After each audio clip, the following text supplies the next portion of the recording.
Good morning students. आज हम लोग चैप्टर नंबर 6 के पार्ट 6 की बात शुरू करते हैं। इसमें हम लोग पढ़ने जा रहे हैं लेंसेज के बारे में। तो देखो, इसके पहले हम लोगों ने बात किया ग्लास स्लैब के बारे में। ग्लास स्लैब, प्रिज्म और लेंस, ये तीनों चीजें आपको समझनी है।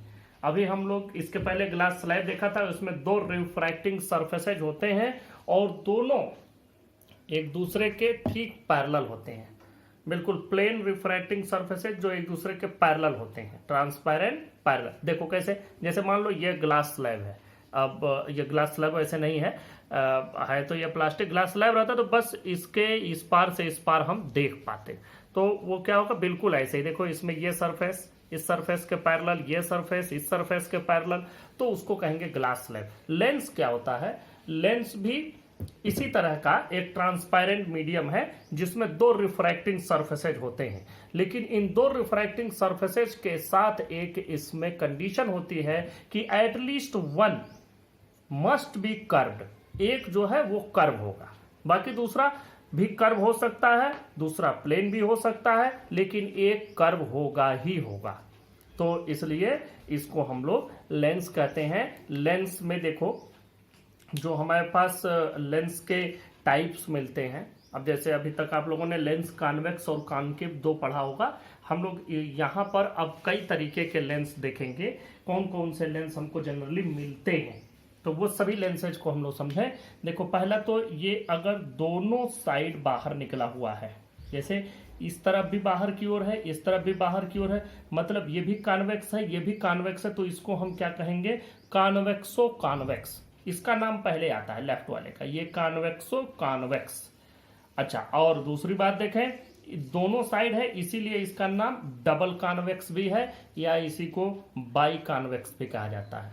दूसरे पर आओ, एक पूरी तरह फ्लैट है लेफ्ट वाला, तो लेफ्ट वाला पूरा प्लेन है, तो इसको हम कहेंगे प्लेनो कॉन्वेक्स। पहले लेफ्ट से राइट चलते, तो प्लेनो कॉन्वेक्स, ये प्लेनो कॉन्वेक्स हो गया। ये देखो, लेफ्ट वाला अंदर की ओर है, मतलब कॉनकेव है, और राइट वाला कॉन्वेक्स है, तो हम कहेंगे कॉनकेवो कॉन्वेक्स, क्योंकि लेफ्ट वाला कॉनकेव है, तो ये कॉनकेवो कॉन्वेक्स। अब हम इसी के साथ ही कॉनकेव वाले पर चलते हैं। अब इसमें देखो, कॉनकेव वाले में जैसे कॉन्वेक्स का हमको मिला था, उसी तरह से कॉनकेव का भी हम देखते हैं। कॉनकेव वाले में देखो, यहाँ पर ये कॉनकेवो कॉन्वेक्स है, इसलिए कि ये भी कॉनकेव ये भी कॉनकेव, तो कॉनकेवो कॉन्वेक्स। या आप कह सकते हैं कि डबल कॉनकेव, ये भी कह सकते हैं बाई कॉनकेव, ये भी कह सकते हैं। तो ज्यादातर जैसे ऊपर वाले को हम लोग इसको बाई कॉन्वेक्स के नाम से जानते हैं, इसको बाई कॉनकेव के नाम से जानते हैं। कभी कभी और ज्यादातर जगहों पर सिर्फ कॉनकेव लेंस कहा जाता है, तो कॉनकेव का मतलब यही समझ में आता है बाई कॉनकेव। और ज्यादातर जगहों पर सिर्फ कॉन्वेक्स लेंस लिखा होता है, तो हम उसका मतलब सिर्फ यही समझते हैं बाई कॉन्वेक्स। तो बाई ज्यादातर लोग कहते हैं, कभी कभी नहीं कहते हैं, कहीं कहीं लैंग्वेजेज में लिखा रहता है, कहीं नहीं लिखा रहता है। तो ये समझ लेना कि ये कॉन्वेक्स बाई कॉन्वेक्स है, ये बाई कॉनकेव है। दूसरी बात देखो, इसमें पहला प्लेन है और इधर कॉनकेव है, तो कहेंगे प्लेनो कॉनकेव। इसमें देखो, ये वाला कॉन्वेक्स है और इधर वाला कॉनकेव है, तो हम कहेंगे कॉन्वेक्सो कॉनकेव, कॉन्वेक्सो कॉनकेव। तो ये इस तरह के ये 6 टाइप्स के हमको लेंसेज देखने में मिलते हैं।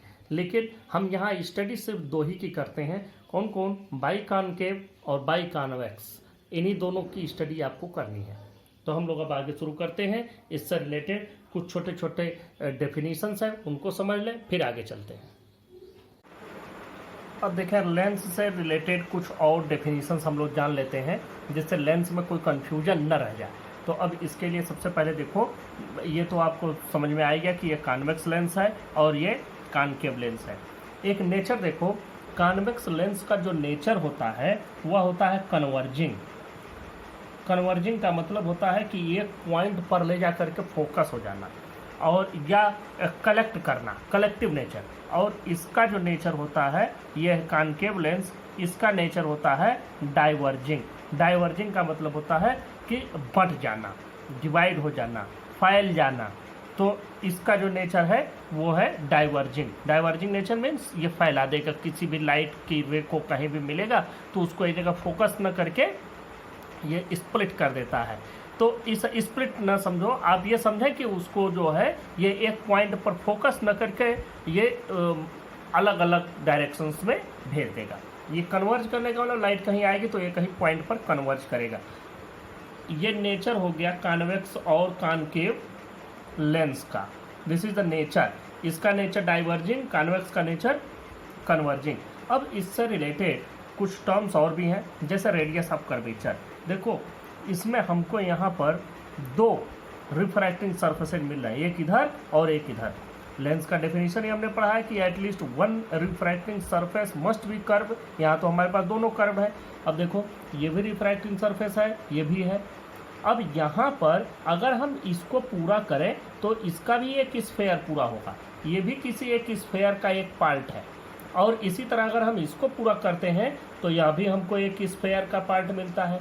तो इस प्रकार से हम देखते हैं कि इसके कर्व का भी कोई सेंटर ऑफ कर्वेचर होगा और इसके कर्व का भी कोई सेंटर ऑफ कर्व। तो जो इसका सेंटर ऑफ कर्वेचर होगा, अब चूंकि इधर वाले को फर्स्ट और इधर वाले को सेकंड, चूंकि जिधर से रे इंसिडेंट होती है, जनरली रे इंसिडेंट करने के लिए हम left to right he ray incident करते हैं, तो लेफ्ट वाले को हम फर्स्ट सरफेस मानेंगे। तो इसका जो सेंटर ऑफ कर्वेचर होगा वो यहाँ पर होगा, सेंटर ऑफ कर्वेचर C1।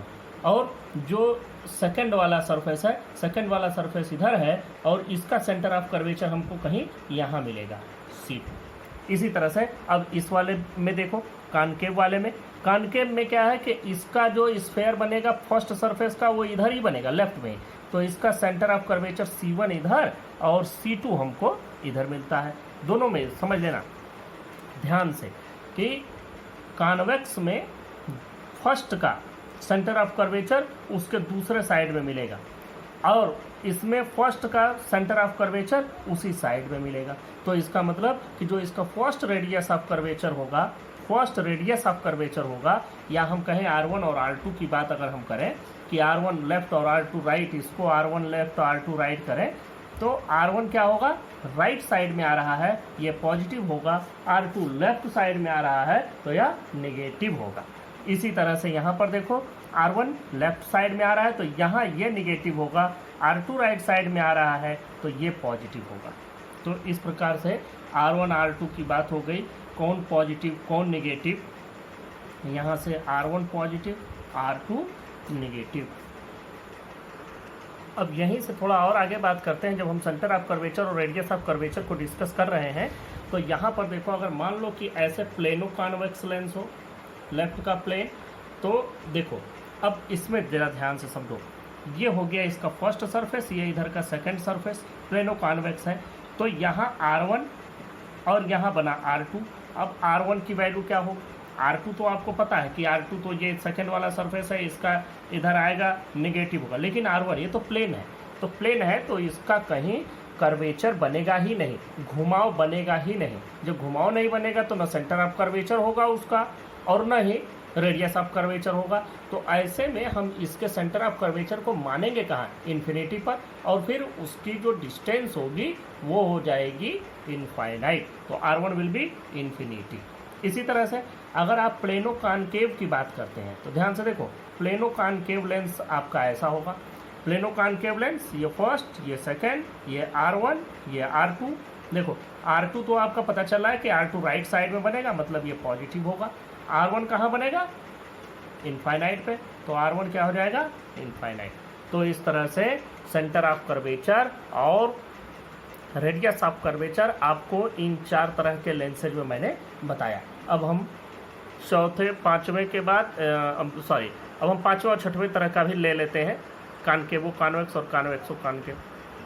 अब देखो इसको हम कहेंगे कॉनकेवो कॉन्वेक्स, क्योंकि इधर वाला कॉन्वेक्स है, इधर वाला कॉनकेव है, तो कॉनकेवो कॉन्वेक्स। तो देखो इसका भी कहीं कर्वेचर बनेगा और इसका भी कहीं कर्वेचर बनेगा।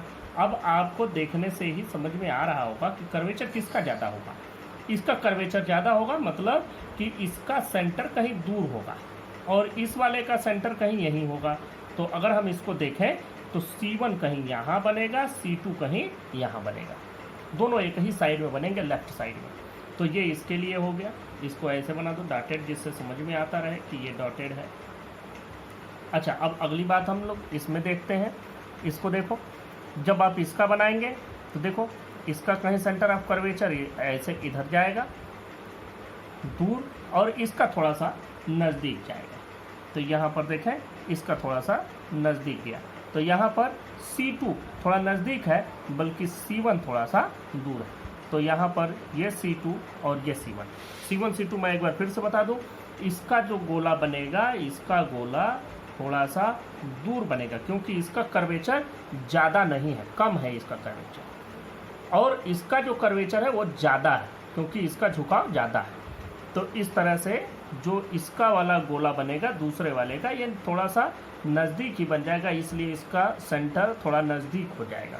तो यहाँ पर अगर हम रेडियस ऑफ कर्वेचर की बात करेंगे, तो जो दूसरा वाला रेडियस ऑफ कर्वेचर है वो बल्कि कम होगा और पहला वाला ज़्यादा होगा। इसमें देखो, इसमें यह है कि ये थोड़ा सा ज़्यादा कर्व है जो सेकंड वाला है, तो सेकंड वाले का गोला नज़दीक बनेगा, ये थोड़ा इधर बन जाएगा। जस्ट इसका अपोजिट केस है, यहाँ पर ये थोड़ा सा नज़दीक बन गया और ये वाला थोड़ा दूर बन गया, तो यहाँ पर C1 C2 इस तरह से हो गया।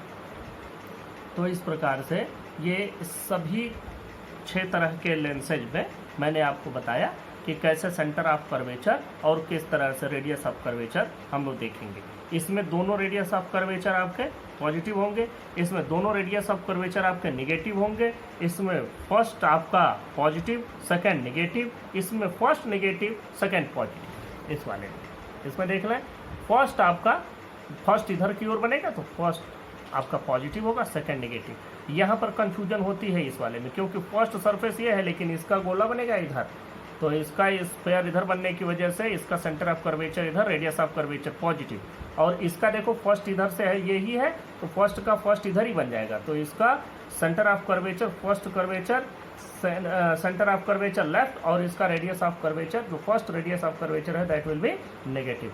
तो यह इस तरह से आपको कुल हमने समझाने की कोशिश करी कि आपको ये बातें समझ में आए। नेक्स्ट टॉपिक पर बात करते हैं, ऑप्टिकल सेंटर। अब कॉन्वेक्स और कॉनकेव लेंस दोनों में देखो एक प्रिज्म का नेचर है, प्रिज्म के नेचर से थोड़ा सा इसको रिलेट करते हैं। प्रिज्म अभी आपको आगे पढ़ना भी है।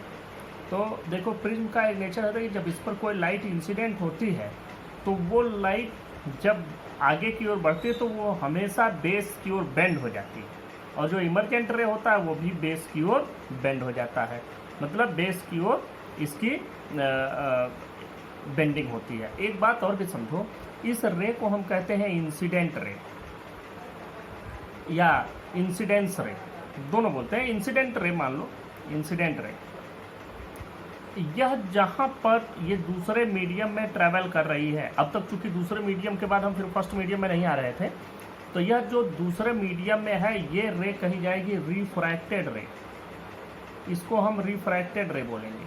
और जो रे यहाँ से बाहर आ रही है इस रे को कहा जाएगा इमर्जेंट रे। ये रिफ्रैक्टेड और इमर्जेंट में थोड़ा सा लोग कंफ्यूजन में रहते हैं, तो यह आपको हमेशा ध्यान में रखना है कि जो रे जहाँ से चल रही है सेकेंड मीडियम पर टकराने तक ये इंसिडेंट रे है। जिस जगह पर टकराई वो पॉइंट ऑफ इंसिडेंट या इंसिडेंट पॉइंट कहेंगे। दूसरे मीडियम में जब ट्रेवल करती है तो उस रे को हम कहते हैं रिफ्रैक्टेड रे, और जब ये रे दूसरे मीडियम से वापस बाहर निकलती है तो उसको हम कहते हैं इमर्जेंट रे। तो इस प्रकार से ये 3 रे, इंसिडेंट, रिफ्रैक्टेड, इमर्जेंट, तीनों रे हो गए। अब देखो जरा सा लेंस से इसको रिलेट करते हैं प्रिज्म को। देखो अगर हम इसको देखें तो यह एक प्रिज्म मान सकते हैं छोटा, यहाँ हम एक और प्रिज्म मान सकते हैं, ये एक ग्लास जैसा और मान सकते हैं, ये तो ग्लास स्लैब जैसा हो सकता है, यहाँ फिर एक प्रिज्म है। तो अब देखो इसका नेचर क्या होगा, अगर लाइट की रे इस पर इंसिडेंट हुई तो इस पर इंसिडेंट होने के बाद ये बेस की ओर बाहर निकलेगी, तो बेस की ओर थोड़ा सा बेंड होकर निकलेगी। ये इधर से निकलेगी तो ये भी थोड़ी सी बेंड होकर के निकलेगी। यहाँ से तो रे बिल्कुल सीधा चली गई, फिर इधर से भी आप देखेंगे बेस इसका ये है, इधर से इसका बेस ये है इस वाले प्रिज्म का। तो ये सभी इस तरह से एक ही जगह पर जा कर के सभी मिलते हैं, इसलिए इसका नेचर कन्वर्जिंग होता है, इधर की ओर आओ।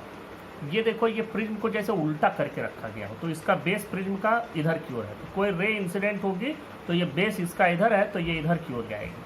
ऐसे ही आप यहाँ पर देखें, अगर रे इधर से आई तो ये फिर इधर की ओर जाएगी। तो इस तरह से ये डाइवर्ज करता है। डाइवर्ज करने का मतलब कंसंट्रेट एक जगह न करके उसको डीफोकस करने, मतलब आप एक उसको समझो कि फैला देना। तो इस तरह से ये डाइवर्जिंग नेचर है और इसका कन्वर्जिंग नेचर है। ये नेचर को हम लोग प्रिज्म से रिलेट करके समझ सकते हैं। ये लिखने वाली चीज़ नहीं है, सिर्फ समझने वाली बात है। कॉन्वेक्स और कॉनकेव लेंस को पहचानने का एक तरीका ही है कि देखो, कॉन्वेक्स लेंस का जो मिडिल पोर्शन होता है वो थोड़ा थिक होता है, मोटा, जबकि जो इसका एंड दोनों होता है वो दोनों एंड इसका थोड़ा सा थिन होता है, पतला होता है। ऐसे जब हम कॉनकेव लेंस में जाते हैं तो इसके जो बोथ द एंड्स हैं, दोनों किनारे हैं, वो थोड़ा सा थिक होते हैं, मोटे होते हैं, जबकि इसका मिडिल पोर्शन जो होता है वो थोड़ा थिन होता है, बहुत पतला होता है। तो इस तरह से आप अगर समझना चाहेंगे तो लेंस को देख करके आपको अंदाज़ा भी लग जाएगा कि which one is convex and which one is concave. बात करते हैं प्रिंसिपल एक्सिस की। देखो, इसका फर्स्ट फेस ये है, इसका सेंटर ऑफ कर्वेचर कहीं यहाँ आएगा C1, और सेकेंड फेस ये है, लेकिन सेकेंड फेस का स्फेयर इधर बनेगा तो इसका सेंटर ऑफ कर्वेचर C2 कहीं यहाँ आएगा, इसका C1 कहीं इधर आएगा क्योंकि इसका फर्स्ट फेस इधर ही है, और इसका C2 यहाँ कहीं आएगा। अब देखो, सेंटर ऑफ कर्वेचर को मिलाने वाली जो लाइन होती है, दोनों सेंटर ऑफ कर्वेचर को मिलाने वाली लाइन को, इसको हम आगे और इधर एक्सटेंड भी कर सकते हैं। इसी लाइन को कहा जाता है principal axis. This line is called principal axis. This line is called principal axis. मतलब प्रिंसिपल एक्सिस का मतलब यही मेन एक्सिस है, इसी से हम लोग सारी डिस्टेंस वगैरह मेजर करते हैं। अगली चीज़ है ऑप्टिकल सेंटर। मैंने कहा आपको बता दूं, ऑप्टिकल सेंटर देखो, प्रिंसिपल एक्सिस पर जो रिफ्रैक्टेड रे से इंटरसेक्ट किया गया पॉइंट, रिफ्रैक्टेड रो जो है, रिफ्रैक्टेड रे इंटरसेक्ट करेगी प्रिंसिपल एक्सिस को, किसी ऐसे पॉइंट पर इंटरसेक्ट करे कि जो इंसिडेंट रे है और इमरजेंट रे है both are parallel to each other.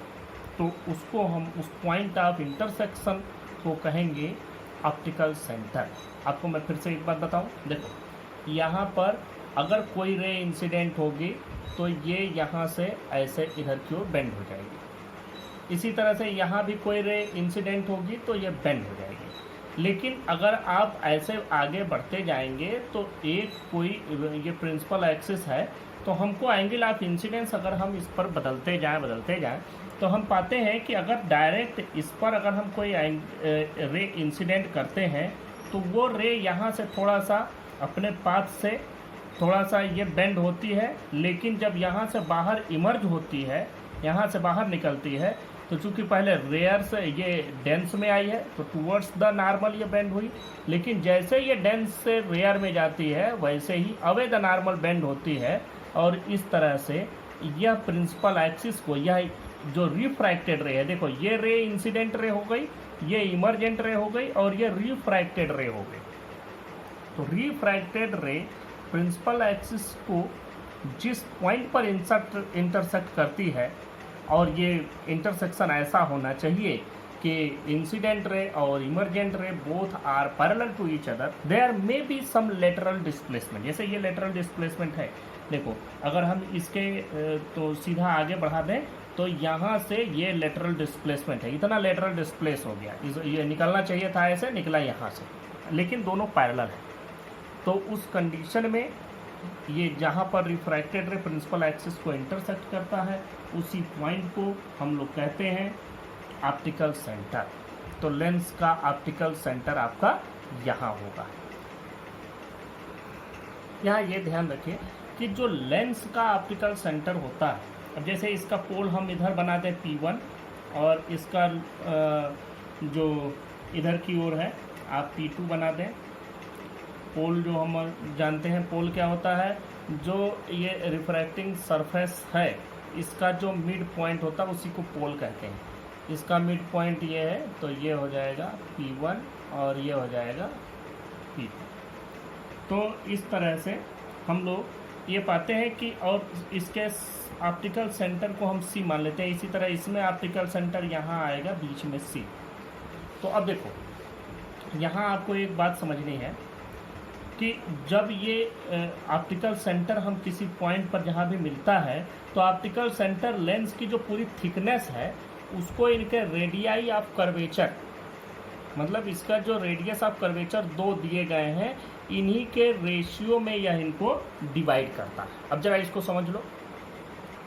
इसका मतलब ये है कि जो पूरी थिकनेस है P1 P2 is the thickness, और इसके बीच में आ गया C, तो CP1 divided by CP2 is equal to, देखो ये C से P1 की ओर गया और यहाँ से जो C1 की डिस्टेंस है, this is the first radius of curvature, तो ये हो जाएगा C1P1 डिवाइडेड बाई C2P2। देखो जो सेकेंड है सेंटर ऑफ कर्वेचर वो इधर है, तो सेकेंड रेडियस ऑफ कर्वेचर यहाँ से इधर। अब यहाँ भी थोड़ा सा आपको ध्यान देना होगा, नहीं तो गड़बड़ कर दोगे। देखो जब हम फर्स्ट रेडियस ऑफ कर्वेचर की बात करेंगे तो इस सेंटर से इसके सरकमफेरेंस की डिस्टेंस, तो सरकमफेरेंस या पोल आप माने P1 से C1 की डिस्टेंस को हम क्या कहेंगे, R1। देखो यही मैं लिख भी दे रहा हूँ। देखो C1P1 is equal to R1, C2P2 is equal to R2। Same here C1P1 is equal to R1 और C2P2 is equal to R2। इससे आपको याद रहेगा कौन सा फर्स्ट है कौन सा सेकंड। अब इसमें क्या है कि जो इसका सेंटर है और इसका सरकमफेरेंस या पोल जो है ये दोनों एक ही साइड में है, तो इसलिए इसको यहाँ से डिस्टेंस लेते हैं। लेकिन कॉन्वेक्स के केस में P1 से C1 की डिस्टेंस, तो ये जो होता है C जो इसको डिवाइड करता है P1 और P2 को, पूरे थिकनेस को डिवाइड करता है, वह इनके रेडियस ऑफ कर्वेचर के रेशियो में डिवाइड करता है। CP1 by CP2 equal to C1P1 by C2P2 ये होता है। या you can also right R1 by R2। अब एक चीज़ और भी देखो कि R1 राइट साइड में है, मतलब it is positive and this is negative, तो इसका मतलब CP1 एक पॉजिटिव होगा और एक निगेटिव होगा। ये पूरे रेशियो का मतलब ही हो गया कि एक पॉजिटिव और एक निगेटिव होगा। पॉजिटिव निगेटिव का मतलब क्या कि यह जो पॉइंट है एक इसके इस साइड और दूसरा उसके इस साइड होगा। इसका मतलब कि जो सेंटर, जो ऑप्टिकल सेंटर है, optical centre must be inside the lens in the case of biconvex and biconcave lens. दोनों के केस में जो सेंटर ऑफ कर्वेचर, जो ऑप्टिकल सेंटर है, वह इस लेंस के बीच में ही कहीं एग्जिस्ट करता है। तो यह इतनी बातें आपको क्लियर हो जानी चाहिए। यही एक और भी कॉन्सेप्ट समझ लो कि यह जो सेंटर ऑफ कर्वेचर की जो वैल्यू है, वह अगर इस लेंस का जो हम देख रहे हैं, यह जो थिकनेस, लेंस की जो थिकनेस है, यह इसके रेडियस ऑफ कर्वेचर के कंपैरिजन में अगर बहुत कम हो, मतलब थिकनेस जो लेंस की, अब यहाँ पर P1 P2 को आप थिकनेस कह सकते हैं, तो यहाँ पर यह जो थिकनेस हुई, यह थिकनेस अगर इसके रेडियस ऑफ कर्वेचर के कंपैरेटिवली बहुत कम है, तो ऐसे लेंस को हम एक नाम देते हैं थिन लेंस। ये आप लोगों को मैं बता दूं। अब ये बताने की क्या ज़रूरत, ये बताने की ज़रूरत इसलिए है कि इस पूरे चैप्टर में हम लोग जो भी फार्मूले डिराइव करेंगे वो सभी थिन लेंस के लिए ही डिराइव करेंगे। तो आप लोग हमेशा लेंस की जो थिकनेस होगी that will be taken as negligibly small और it will be neglected, lens thickness will be neglected in the derivation of all the formulas in this chapter. तो इस तरह के लेंस जिनमें लेंस की thickness is very small, negligibly small in comparison to the radius of curvature, then the lens is called thin lens। इतनी बातें हो जाने के बाद यहाँ आपको ये बात तो समझ में आ जाएगी कि ये सेंटर ऑफ ऑप्टिकल सेंटर इन दोनों में, इनके बीच में ही होगा। लेकिन अब हम बात करते हैं जरा सा एक ये वाला लेंस बनाते हैं। ये लेंस बना करके मैं आपसे नाम पूछ रहा हूँ, नाम आपके समझ में अगर आ गया होगा तो आपको याद होगा ये कॉनकेव है और ये कॉन्वेक्स है, तो इसको हम कहेंगे कॉनकेव और कॉन्वेक्स। इस केस में देखो कर्वेचर किसका ज़्यादा है, कर्वेचर इसका ज़्यादा है, इसका कम है, इसका कम है, मतलब कि इसका जो पहला वाला है, पहले वाले का जो स्फेयर बनेगा वो कहीं दूर बनेगा इस तरह से। जो इसका सेंटर होगा फर्स्ट वाले का वो कहीं दूर होगा C1, और ये सेकंड सरफेस है इसका सेंटर कहीं नज़दीक होगा C2। अब यहाँ पर हमको C1 C2 दोनों मिले। अब इसमें एक बात आपको समझनी है कि यहाँ ऑप्टिकल सेंटर कहाँ होगा। ये तो जब हमको यहाँ पर दोनों अलग अलग मिल रहे थे, C1 इधर था C2 इधर था, या C1 इधर था C2 इधर था, जब ये कंडीशन थी चाहे वो कॉन्वेक्स और कॉन्केव लेंस वाले दोनों अलग अलग थे, तब तो हमको बीच में मिल गया। अब यहाँ हम कैसे मिलेगा, तो यहाँ पर देखो पहली बात तो C1 C2 को मिलाने वाली लाइन को आगे बढ़ा दो, दिस इज प्रिंसिपल एक्सेस। अब यहाँ ध्यान देते हैं कि हम रे को इंसिडेंट कराते हैं और इमरजेंट रे को देखते हैं कि कहाँ वो हमको इसके ठीक पैरेलल मिलता है। तो हमको कोई ना कोई ऐसा इंसिडेंट रे तो मिलेगा ही जिस पर कि इमरजेंट रे उसके पैरेलल होगा। तो उस कंडीशन में जो रिफ्रैक्टेड रे होगा वह कहाँ जा कर के प्रिंसिपल एक्सिस को इंटरसेक्ट करता है या किस जगह पर जा कर के मीट करता है, मिलता है, उसी पॉइंट को हम कहेंगे ऑप्टिकल सेंटर।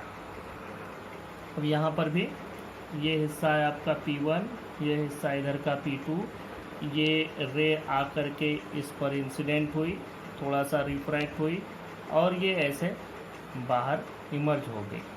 ये रे ऐसे चली गई, ये इमरजेंट रे हो गई, इंसिडेंट रे हो गई, अंदर रिफ्रैक्टेड। अब देखो जो रिफ्रैक्टेड रे है वही रिफ्रैक्टेड रे कहीं न कहीं जा कर के इंसिडेंट होगी जब हमको उस जगह पर जिस जगह पर ये जा कर के मिलेगी उसी जगह पर हमको ऑप्टिकल सेंटर इसका मिलेगा। तो इसका ऑप्टिकल सेंटर इस केस में लेंस के बाहर एग्जिस्ट करेगा। खैर ये फिगर हमसे थोड़ा और अच्छे से बन नहीं पाया है, आप थोड़ा सा और अच्छे से बनाएंगे तो बढ़िया है, आपको मिलेगा कि थोड़ा बड़े में फिगर बनाइएगा, जिससे ये सारी चीज़ें इस पूरे चैप्टर में फिगर ही हैं जो कि आपको अच्छे से समझा सकते हैं किसी चीज़ को। ये तो समझ में आ गया कि इधर C1 इधर C2, ये रे ऐसे आई इस पर यहाँ पर और इस जगह पर टकराएगी।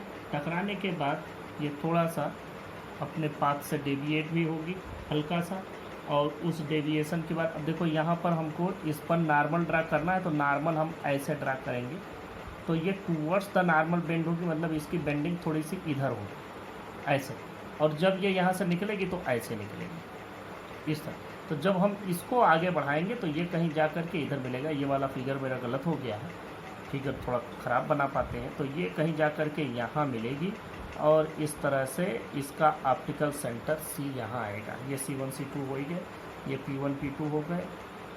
तो इस कंडीशन में आपको यहाँ भी रेशियो वही होगा। कौन सा रेशियो मैंने आपको बताया था, देखो यही CP1 वाला, देखो CP1 divided by CP2 is equal to फिर से वही चीज़ C1P1 बाई C2P2। C1P1 का मतलब ये P1 से ये C1 क्योंकि ये इसका वाला है, ये P2 से C2 ये इसका रेडियस हो गया। तो यहाँ पर दोनों एक ही साइड में है। अगर ये नेगेटिव है, ध्यान देना C1P1 नेगेटिव है तो ये भी नेगेटिव है। तो इसी तरह से C भी आपका एक ही साइड में है कि यहाँ से ये लोगे तो भी आपका नेगेटिव आएगा, इधर से ये भी आपका, या अगर आप इसको लेते हैं पॉजिटिव तो ये भी आपको पॉजिटिव में, तो मतलब दोनों एक ही साइड में हैं। ये बताता है। अगर इसमें ये चीज़ नेगेटिव आती, मतलब एक पॉजिटिव और एक नेगेटिव होता तो एक इस तरफ और एक दूसरा इस तरफ चला जाता। तो इस तरह से हो गया। एक और भी हम लोग देख लेते हैं जिससे आप लोगों का हर तरह का कन्फ्यूजन इसमें दूर रहे।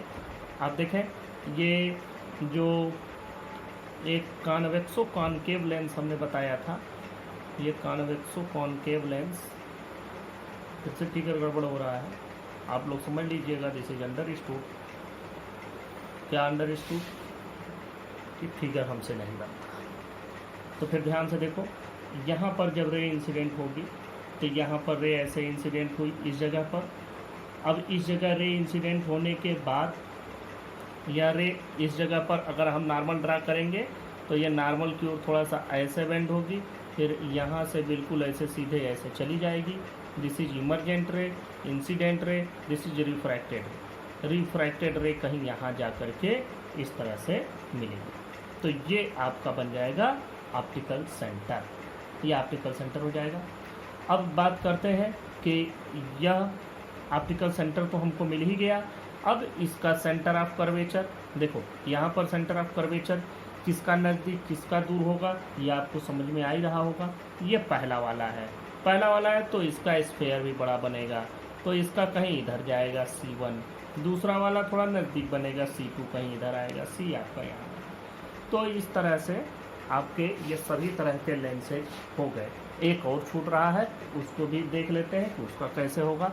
ये असल में मैंने आपको इसलिए बताया, आपके यहाँ तो जब आप पढ़ रहे हैं तो आपको कॉन्वेक्स और कॉन्केव के अलावा बाकी मिलते नहीं हैं, लेकिन जब आप कंपटीशन की तैयारी करते हैं, चाहे आप नीट या जेई या किसी भी इंजीनियरिंग या मेडिकल के एग्ज़ाम में बैठते हैं, तो आप देखते हैं कि उसमें ये सारी चीज़ें पूछी जाती हैं। वहाँ पर तो एक दे देगा और कोई भी लेंस इस तरह का बना करके आपसे पूछ सकता है कि इसका सेंटर ऑफ कर्वेचर किधर की ओर एग्जिस्ट करे, सॉरी ऑप्टिकल सेंटर इसका किधर की ओर एग्जिस्ट करेगा। तो उस समय आप कंफ्यूजन में रहते हैं और परेशान हो जाते हैं और बिल्कुल वो पल्ले ही नहीं पड़ता कि जाएगा कहाँ। तो ये कम से कम आपके ध्यान में रहेगा। इस लेंस का नाम भी आपके दिमाग में आ गया होगा, इधर प्लेन है इधर कॉन्वेक्स है, तो हम इसको कहेंगे प्लेनो कॉन्वेक्स।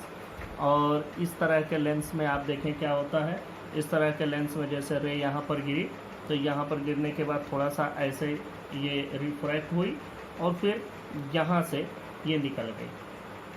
ये रिफ्रैक्शन इसका यहाँ पर थोड़ा सा ही होगा और इस रिफ्रैक्शन के बाद ये यहीं से ऐसे चली जाती है इस तरह से। तो यह इस टाइप का होता है इसमें रिफ्रैक्शन। इस रिफ्रैक्शन में आप ज़रा सा ध्यान देंगे कि ये तो हमारा P1 हो गया, ये P2 हो गया। अब इसका C कहाँ आएगा? अब इसके C की बात आ रही है कि इसका हमको C किस जगह पर मिलेगा, मतलब ऑप्टिकल सेंटर इसका हमको किस जगह पर मिलेगा। तो आप देखें, हमको ये तो मालूम है कि CP1/CP2 is equal to C1P1/C2P2। अब जरा सा देखो, ये P2 तो ये है, तो इसका C2 कहीं यहाँ आएगा, तो ये P2 C2 तो हमको मिलेगा, लेकिन C1P1 कहाँ मिलेगा? C1P1 इज द फ्लैट, ये तो पूरी तरह से प्लेन है। प्लेन है तो इसका सेंटर ऑफ कर्वेचर तो इन्फिनिटी पर एग्जिस्ट करेगा और इस तरह से इसका जो रेडियस ऑफ कर्वेचर होगा वो इनफाइनाइट हो जाएगा। तो दिस इज इनफाइनाइट और इस C2P2 को हम R2 मान लेते हैं। अब देखो इनफाइनाइट है तो इनफाइनाइट से आपको एक बात समझ में आनी चाहिए कि समथिंग डिवाइडेड बाई जीरो, उसी को तो हम लोग इनफाइनाइट लेते हैं। या आप इसको ऐसे 1/0 अगर माने तो ये 1/0 R2 से मल्टीप्लाई होगा तो 1/0 हो जाएगा। तो यहाँ पर देखो जो CP2 की वैल्यू आएगी वो 0 इंटू CP1 मतलब 0 हो जाएगा। तो CP2 0 है, तो CP2 0 तभी होगा जब C और P2 एक ही पॉइंट पर हों। अगर ये C यहाँ होगा तो भी CP2 कुछ होगा, C यहाँ होगा तो भी CP2 कुछ होगा। लेकिन जब CP2 0 है इसका मतलब point C and P2 coincide, मतलब वो C एंड P2 ओवरलैप कर रहे हैं, एक ही पॉइंट पर हैं। इसी पॉइंट पर C भी है, इसी पॉइंट पर P2 भी है। तो इस केस में जो ऑप्टिकल सेंटर होता है वह पोल पर ही एग्जिस्ट करता है, ये इसमें भी। और अगर हम इसी तरह से ये तो हमने प्लेनो कॉन्वेक्स लिया है, अगर हम प्लेनो कॉन्केव की बात करें, इस तरह का अगर हम ले लें, ये वाला केस अगर हम लेते हैं तो भी यहाँ भी वही चीज़ होता है। यहाँ भी देखें, ये इधर आपका एक तरफ इधर P1 एक तरफ इधर P2 और ये P2 ये इसका गोला है आपका इधर की ओर ये स्पेयर बना और ये स्पेयर बना, कहीं इसका C2 आपको मिलेगा। तो वहाँ पर भी बात यही आएगी कि यह जब प्लेन हो जाएगा तो CP2 वहाँ भी आपको ऐसे ही मिलेगा। देखो CP1/CP2 it will be equal to C1P1। C1P1 infinite करो, क्योंकि C1P1 तो C1 तो इनफाइनाइट इन्फिनिटी पर एग्जिस्ट करेगा, तो उसकी डिस्टेंस भी इनफाइनाइट ये हो गया, डिवाइडेड बाई C2P2। अब देखो C2P2 मतलब R2, और ये लिया जा सकता है 1/0 मतलब 1 पूरा 0 हो जाएगा, 0 इससे मल्टीप्लाई हो करके। तो अब यहाँ से देखो जब CP2 की वैल्यू कैलकुलेट करोगे तो 0 इंटू ये पूरा का पूरा 0 हो गया।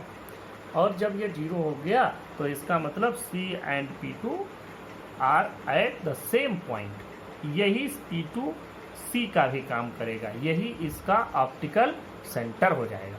तो प्लेनो कॉनकेव प्लेनो कॉन्वेक्स में जो सेकेंड पोल होगा that will behave as optical centre of this lens. और बाकी सबके लिए तो आपने देख ही लिया है। तो यह पूरा चीज़ हमने आपको इसीलिए बताया कि जिससे आपके समझ में ये पूरी बात आ जाए कि हम ऑप्टिकल सेंटर कैसे कैलकुलेट करेंगे। अब इन सभी चीज़ों को हम 1 बाय 1 लिख दे रहे हैं। देखो अब एक एक डेफिनेशन हम लोग लिखते हैं।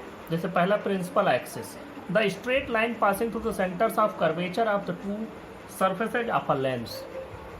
ये लेंस का ये फर्स्ट सरफेस हुआ, इसका स्फेयर इस साइड कंप्लीट होगा तो इसका सेंटर इधर आएगा C1। इसका सेकेंड सरफेस यहाँ से, दिस इज सेकेंड सरफेस, इसका स्फेयर इधर कंप्लीट होगा तो ये C2 इधर आएगा। इसी C2 और C1 को मिलाने वाले लाइन एक्सटेंड करते हुए जहाँ तक जाए, इसी तरह इसमें देखो फर्स्ट सरफेस ये है और इसका स्फेयर भी इसी साइड पूरा होगा तो ये इसका C1 इसी टाइप साइड आ गया, जबकि इसका देखो C1 हमारा दूसरी तरफ मिला हुआ है।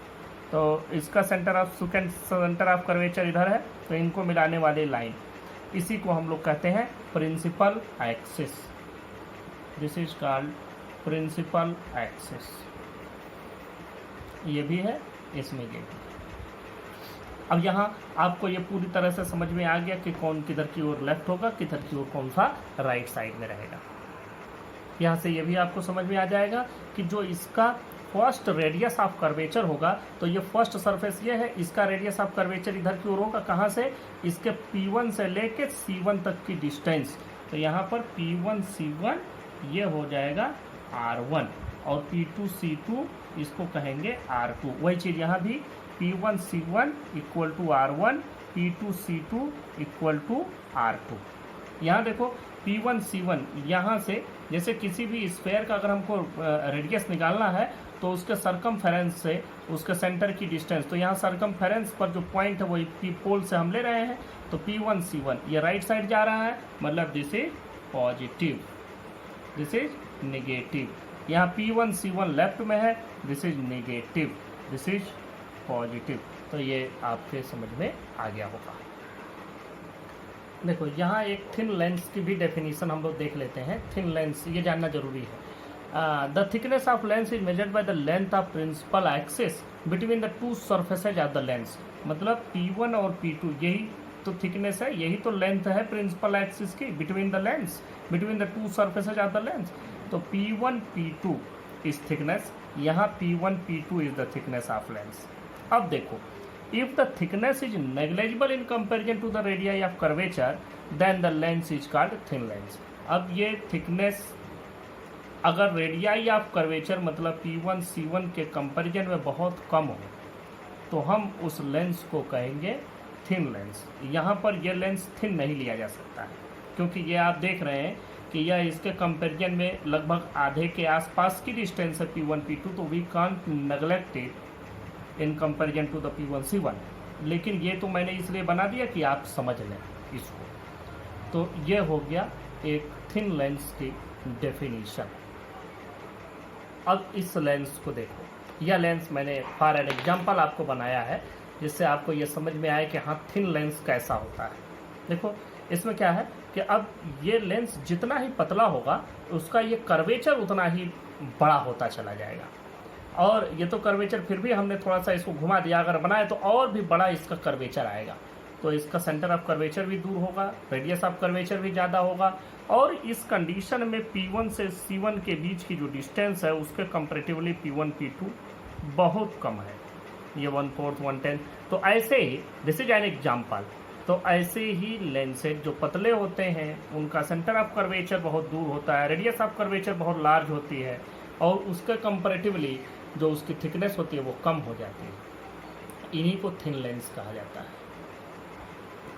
ये फिगर ड्रा करना जरूरी नहीं है, बस आपके समझ में कॉन्सेप्ट आ जाना चाहिए कि हाँ ये होता है। नेक्स्ट डेफिनेशन देखें ऑप्टिकल सेंटर की। देखो If a ray incident on a lens such that after refraction through the lens, the emergent ray is parallel to the incident ray, then the point at which the refracted ray intersects or appears to intersect the principal axis is called optical center of the lens. इसमें एक बात होती है कि it divides the thickness of lens in the ratio of the radii of curvature of two surfaces of the lens. अब देखो यहां से जैसे C से P1, C से P2, इसका रेशियो इसके radius of curvature P1 C1 और P2 C2 के बराबर होगा। ये इसी को R1 R2 भी कह सकते हैं। R1 R2 आप ऐसे भी बना सकते हैं। देखो C1 से आप ये तो पोल हो गया P1, ये पॉइंट ऑफ इंटरसेक्शन है, सॉरी पॉइंट ऑफ इंसिडेंस है, तो आप इसको यहां से ऐसे कनेक्ट कर सकते हैं। ये भी आपका रेडियस ऑफ कर्वेचर ही होगा। अब यहां से ये भी रेडियस ऑफ कर्वेचर होगा। इसको बना दो, ये तो इससे जो ये रेडियस ऑफ कर्वेचर बना ये R1 और ये R2। इसी तरह यहां से आप इसको मिला दें, ये R1 हो जाएगा। इधर से ये इसको मिला दें, ये R2 हो जाएगा।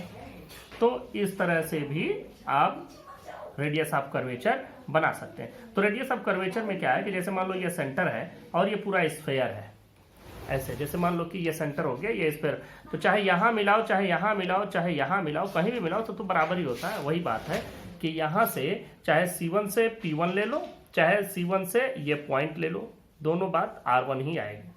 क्योंकि इसमें ये बीच में पूरा लेंस की थिकनेस है, इसलिए इसको थोड़ा सा किनारे हमने बना दिया जिससे R1 आपका क्लियर हो जाए। सिर्फ क्लियर होने के लिए कोई दिमाग में ये नहीं ले आएगा कि नहीं यहीं से इसको मिलाएंगे तभी R1 मिलेगा। C1 से P1 मिलाओगे तो भी R1 ही मिलेगा, ये पॉइंट मिलाओगे तो भी R1 ही मिलेगा, यहाँ मिला दोगे तो भी C1 से ये भी R1 ही मिलेगा। ये तो कर्वेचर है, घुमाव है। इस स्फेयर को किसी भी पॉइंट पर कहीं से भी इसको मिला देंगे तो वो पूरा आपका R1 ही बनेगा, या इधर से मिलाएंगे तो R2 ही बनेगा। अब इसमें यहाँ से देखो हमने थोड़े और भी फिगर्स इसके बना दिए कि अगर प्लेनो कॉन्वेक्स हो तो प्लेनो कॉन्वेक्स में कहाँ होगा। प्लेनो कॉन्वेक्स में आपको समझ में आ जाएगा, जो सेकंड पोल है आपका, सेकंड साइड में जो पोल है वही ऑप्टिकल सेंटर भी होगा। प्लेनो कॉनकेव में भी यही है, सेकंड साइड में जो पोल है, सेकंड सरफेस का जो पोल है, that pole behaves as optical centre. इसमें देखें यहां से ये आपका दिया गया है, ये कॉनकेवो कॉन्वेक्स लेंस है। देखो इसको अगर हम मिलाना चाहें कि कहां से, तो ये देखें यहां से आपका ये हिस्सा बन जाएगा R1 और इस साइड पे मिला दोगे तो ये वाला पॉइंट बन जाएगा, ये पूरा बन जाएगा R2। तो ये R1, ये R2, इस तरह से ये R1 R2 हो गए। इसी तरह से देखें, और इसमें आपको पता है जिसका कर्वेचर ज्यादा है, मतलब जिसका झुकाव ज्यादा है, उसका स्फेयर छोटा बनेगा और उसका सेंटर ऑफ कर्वेचर थोड़ा नजदीक होगा। जैसे देखो दूसरे वाले इस सरफेस का कर्वेचर झुकाव ज्यादा है तो इसका सेंटर यही नजदीक ही बन गया। इसका झुकाव, इसका कर्वेचर, फर्स्ट सरफेस का कर्वेचर थोड़ा सा कम है तो स्फेयर बड़ा बनेगा, तो स्फेयर बड़ा बनेगा तो इसका सेंटर ऑफ कर्वेचर यहाँ है। इसी तरह से आप इसमें भी देख सकते हैं। देखो ये हो गया। अब देखो फर्स्ट सरफेस का सेंटर ऑफ कर्वेचर ये है, देखो सेकंड सरफेस का कर्वेचर ज्यादा है तो इसका स्फेयर छोटा बनेगा और इसका सेंटर थोड़ा नजदीक होगा। फर्स्ट वाले का, दिस इज फर्स्ट सरफेस, इस सरफेस का आप देख रहे हैं यहाँ पर ये P1 और ये जगह P2, ये P1 P2 हो गया और इसका ऑप्टिकल सेंटर बाहर आया, क्योंकि जो इसमें रिफ्रैक्टेड रे है इसी को इमेजिनरी आगे बढ़ाया, ये यहाँ जाके मिला। रिफ्रैक्टेड रे, देखो ये इमर्जेंट रे है, लेकिन रिफ्रैक्टेड रे जो यहाँ पर आकर के प्रिंसिपल एक्सिस को मिलती है, इंटरसेक्ट करती है, that point is optical centre.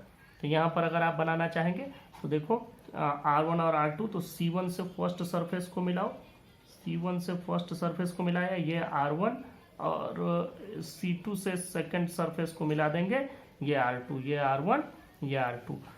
तो इस तरह से ये R2 लिखने की जगह नहीं है, आप समझ लेंगे R1 R2 क्या है। तो इस तरह से ये सभी में आपको ऑप्टिकल सेंटर कहाँ बनता है, कैसे बनता है, ये जानकारी होनी चाहिए। ये इनके बारे में जल्दी आपके बोर्ड एग्जाम्स में कहीं पूछा नहीं जाता है, लेकिन आपको मालूम होना चाहिए, क्योंकि कॉम्पिटिटिव है, ये कंपटीशन में ये सारी चीज़ें पूछी जाती हैं और कभी कभी बोर्ड के एग्जाम्स में भी आ सकता है। तो इसलिए ये ध्यान रखेंगे। ऑप्टिकल सेंटर कभी कभी बोर्ड में भी पूछा गया है कि कहाँ किधर की ओर एडजस्ट करता है, तो ये आपको पता होना चाहिए।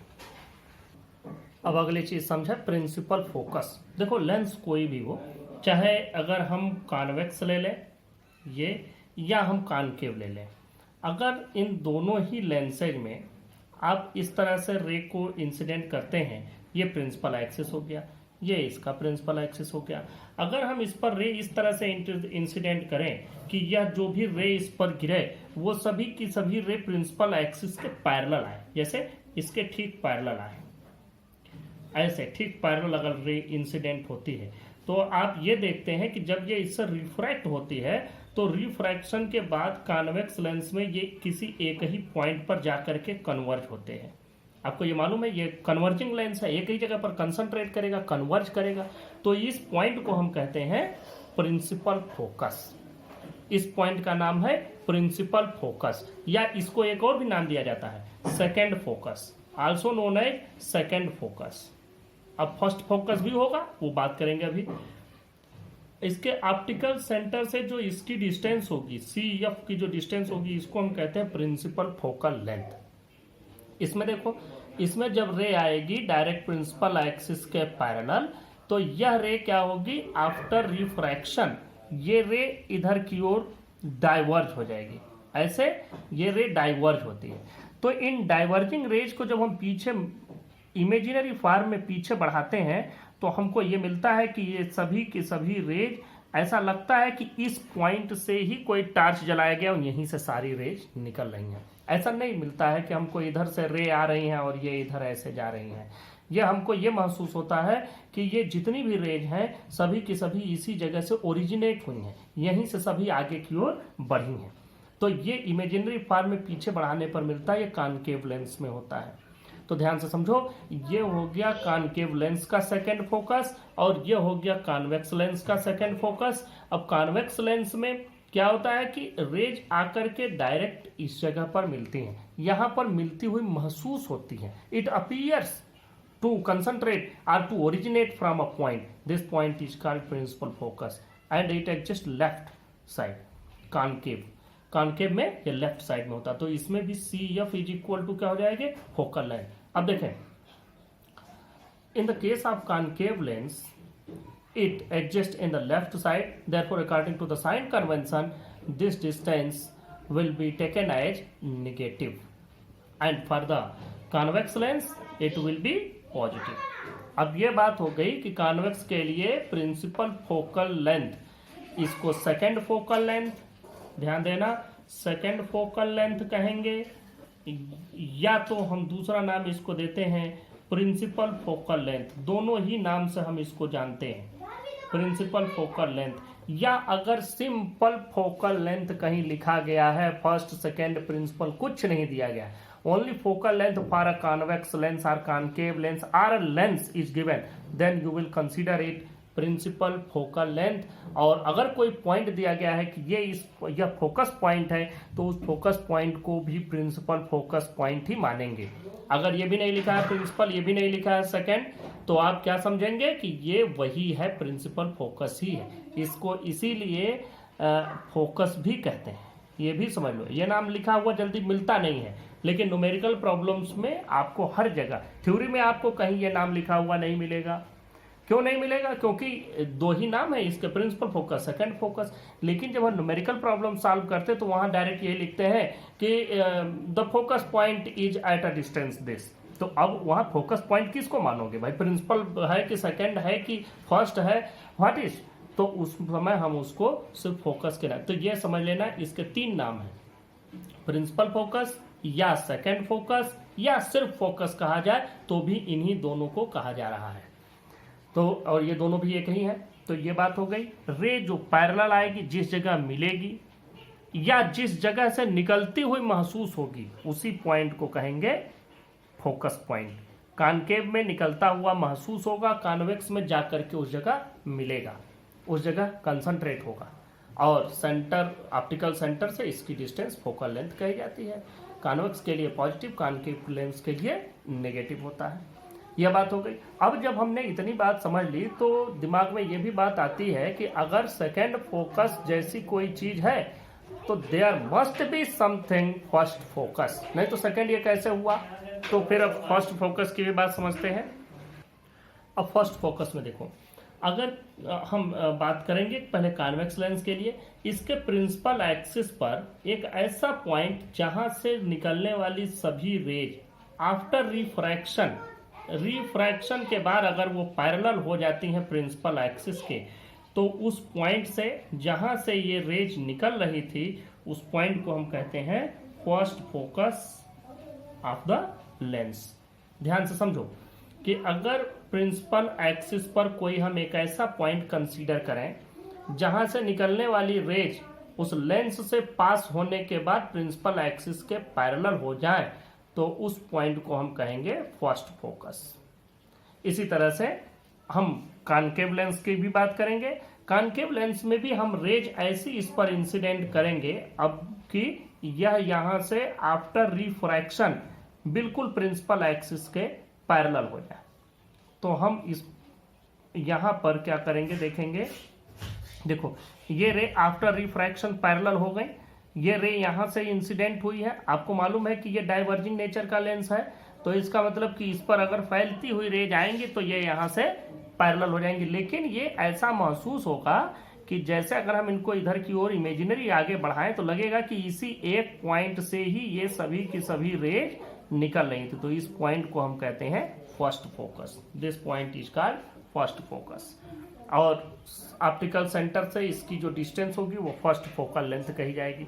लेकिन ज़्यादातर आप लोगों के जो यूज में और जो आप लोग पढ़ते हैं वो सिर्फ और सिर्फ सेकेंड फोकस या प्रिंसिपल फोकस की ही बात होती है। तो हम आपको डेफिनेशन में प्रिंसिपल फोकस लिखवाते हैं। फर्स्ट फोकस अंडरस्टूड होगा, आपके समझ में आ गया होगा शायद, तो आप इस चीज को इतना समझे रहेंगे कि हाँ फर्स्ट फोकस क्या चीज होता है। यहाँ एक बात और समझने की है कि कहीं भी चाहे फर्स्ट फोकस हो या सेकेंड फोकस हो, जनरली सेकेंड फोकस की ही बात करते हैं, कि फोकस से अगर कोई प्लेन पास हो रहा हो, एक बिल्कुल ऐसा प्लेन पास कर दें जो फोकस से पास हो रहा हो और प्रिंसिपल एक्सिस के परपेंडिकुलर हो, मतलब plane perpendicular to the principal axis and passing through the focus point is called focal plane. इस प्लेन को हम कहते हैं फोकल प्लेन।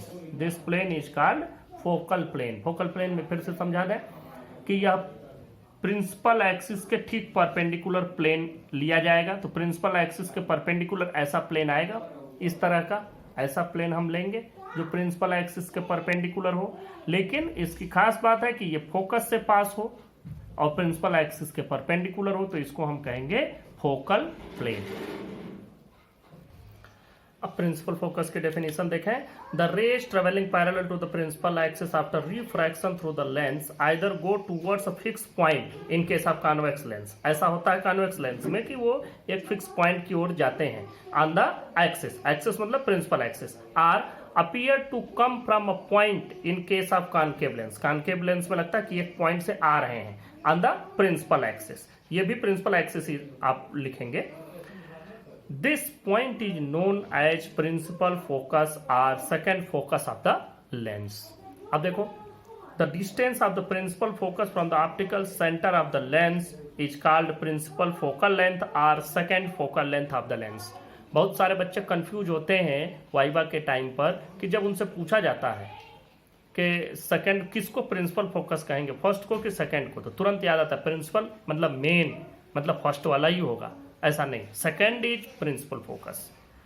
तो ये बात हो गई। ये देखो यहाँ पर ये दोनों मैंने बना भी दिए फिगर से आप फिगर भी बना लेंगे।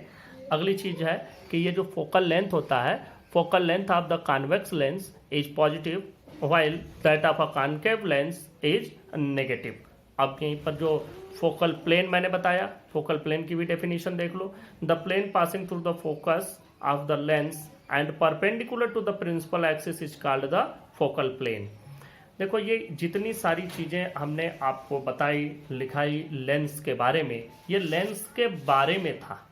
अभी हम लेंस पर कोई एक्शन पढ़े नहीं, मतलब हमने लेंस से अभी इमेज फॉर्मेशन या लेंस से उसको हम किसी माइक्रोस्कोप या टेलीस्कोप के फॉर्म में उसका यूज, अभी हमने किसी चीज़ को नहीं पढ़ा। अभी हमने सिर्फ लेंस और लेंस से रिलेटेड चीज़ें पढ़ी, यह जानना बहुत ज़रूरी था। तो ये इतनी चीज़ें, यह एक पूरा का पूरा लेक्चर, एक पूरी वीडियो हम लोग सिर्फ लेंस के बारे में पढ़ करके रह गए। लेकिन इसमें मेरी एक्सपेक्टेशन यही है कि आप लोगों को लेंस के बारे में जितने भी डेफिनीशंस हैं वो सभी डेफिनीशंस आपके समझ में आ गए। लेंस के एक एक बात आपको समझ में आ गई। What is principal focus, what is second focus, what is first focus, what is focal length, what is radius of curvature, optical centre, aperture. Aperture आपको मालूम है, जो ये रिफ्रैक्टिंग सरफेस है, इसी को पूरे को हम लोग कहते हैं एपर्चर, इसी को एपर्चर कहा जाता है। इसमें यह एपर्चर हो जाएगा। और दूसरी बात यह है कि थिन लेंस किसको कहते हैं? थिन लेंस जिसका जो centre of radius of curvature है वो उसकी थिकनेस से अगर बहुत ज्यादा है, मतलब उसकी थिकनेस, अब जैसे हम कहते हैं 5 सेंटीमीटर थिकनेस है और 500 सेंटीमीटर रेडियस ऑफ कर्वेचर है, तो 500 सेंटीमीटर के comparatively 5 centimetre is very small quantity and can be taken as negligible small. उस केस में उस लेंस को थिन लेंस कहते हैं। आप लोग पूरे इस चैप्टर में और आपके सिलेबस में जितनी चीजें हैं वो सारी चीजें थिन लेंस को ही फोकस में लेकर के हम लोग पढ़ रहे हैं। थिन लेंस का ही सब कुछ आपके सिलेबस में है, तो इसलिए आपको ध्यान में होना चाहिए ये सभी चीज़ें, ये सारे टर्मिनोलॉजी, यही इतना समझ में आ जाए, यह बहुत है इस वीडियो में। तो नेक्स्ट लेक्चर पर we will discuss lens makers formula and some other things. Thank you.